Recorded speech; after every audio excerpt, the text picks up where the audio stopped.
gì vậy? Mày mua à? Tao đang bay. Boom boom right.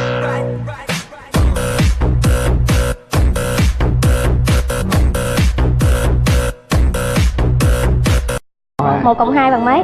3. Thế 2 cộng 1 bằng mấy? 3. Vậy 2 cộng 1 có bằng 1 cộng 2 không? Bằng.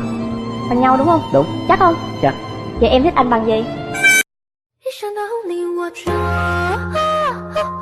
苦恨别梦久，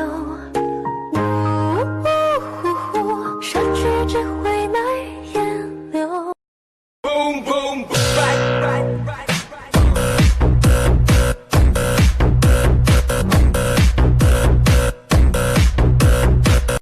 Đôi môi xinh xinh, đôi chân thon dài, đoạn nào cần lôi, thì lôi, thì to. Gương ơi, gương treo trên tường, chỉ đẹp từng ngày, cuộc đời này còn.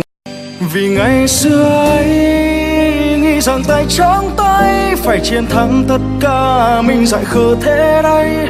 Thời gian tàn nhẫn ta chỉ biết im lặng, đành mặc cho nhân duyên sắp đặt từng